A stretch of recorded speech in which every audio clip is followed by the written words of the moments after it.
Good afternoon, class. Bago natin simulan ang ating talakayin ngayong araw, magbabalik-aral muna tayo. Ano nga ba ang ating pinag-aralan kahapon? Yes? Magaling! Ito ay patungkol sa disaster risk mitigation. Ano nga ba ang apat na klase ng disaster risk of mitigation? Yes? Angelo? Magaling! Ito ay ang hazard. Pangalawa, risk. Pangatlo, vulnerability. At ang panghuli ay ang resilience. Ngayon, dadako na tayo sa ating bagong talakayin. Ito ay ang production. Ano nga ba ang production? Pag sinabi natin production, ito ay ang proseso kung saan ang mga input o salin ng produksyon ay ginagawang produkto o serbisyo ng mga bahay, kalakal. Ito rin ay ang pagpapalit ng anyo ng produkto sa pamamagitan ng pagsama-sama ng mga salik, input o pang-makabuo ng mga output. Ang production class ay ito ay tinatawag sa mga, kunwari, may mga bagay ka na kagamitan. Ngayon, ito ay gusto mong maging isang produkto. Ibibigay mo ito sa parang kalakalan. Ito ay matatawag na isang magiging input na. Matatalakay na natin dito kung ano ang input at output. Ang input daw class ay ang material o mga kasangkapang ginagamit para mabuo ang isang produkto. Samantalang ang output naman, ito yung kinalabasan o finished product.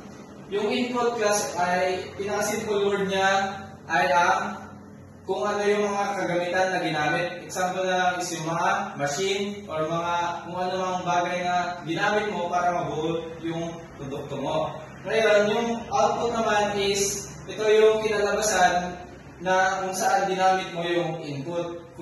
Parang finished product siya. Ngayon, ito, mga salik ng produksyon. Kung saan nagmula ang mga produkto. Una, lupa. Yung tukoy ng lupa, hindi lamang ang mismong ibabaw ng daigdig, kung hindi may mga likas na yamang nakuha mula rito. Ang mga lupa ay malagang salik ng produksyon dahil dito nagmumula ang iba't ibang lahat ng hilaw na materyales na kinakailangan upang makagawa ng produksyon. Ginagamit ang lupa bilang taniman ng mga produkto, agrikultura, at pinagkukunan niya ng tubig at mineral. Sa lupa rin nagtatayo ng mga pabrika, palengke, opisina at iba pang strukturang mahalaga para sa ekonomiya. Sinabi ang lupa sa alin ng produksyon kasi dito nagmumula ang mga pinaka main source ng product. Example na lang is mga kung saan tinatayo ang mga building, opisina, tas mga other types ng pinatukunan natin ng yamang likas. Pangalawa, paggawa. Ang tao o mas particular na paggawang ayon sa kanyang kakayahan ang ikalawang pangunahing salik ng produksyon. Hindi matatawaran ang halagaan ng paggawa ng sapagkat kung walang taong gagawa, walang halaga ang mga hilaw, materyales mula sa ating kapaligiran. Malaga sa salik na ito ang kakayahan at kasanayan ng mga mamamayan. Nakapektuhan nito ang dami at kalidad ng mga produktong nagagawa. Siyempre, pakalawa ang paggawa kasi kung wala ka namang power ng isang mga tao or mga tauhan, wala ka ding magagawang produkto. Wala ka ding magagawang finished product kung walang mga power ng tao.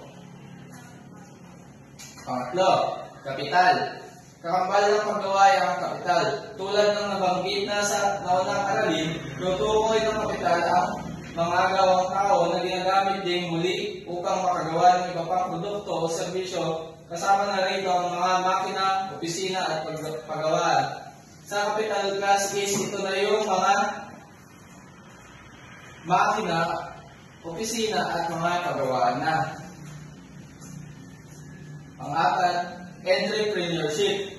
Ang tawag sa kakayahan at kahandaang mag-organisa, magpatakbo at mga mamahala ng negosyo. Ang tungkuling ito ay ginagampanan ng entrepreneur ang pagpapakilala ng bagong produkto o proseso, yun din ang mga pagbalik sa kahinatnan ng lahat sa nabanggit dahil dito ay nakasalalay ang takbo ng produksyon. Kung wala kang isa dito, hindi gagana ang buong production process. Pumasok dito sa salik ng produksyon ang entrepreneurship kasi dito na magpa-process yung mga finished product mo.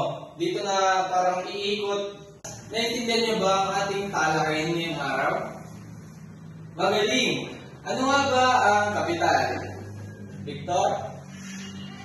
Yan, magaling. Ano naman ang entrepreneurship? Dahil magaling. Batid kung naintindihan niyo ang ating diskusyon ngayong araw. Ngayon, bibigyan ko kayo ng karagdagang gawain. Ito ay ang basaan ninyo sa page 152 to 160 sa libro natin. Ito yung ang susunod na topic natin bukas. Ngayon, class, tumayo ang lahat. Goodbye, class.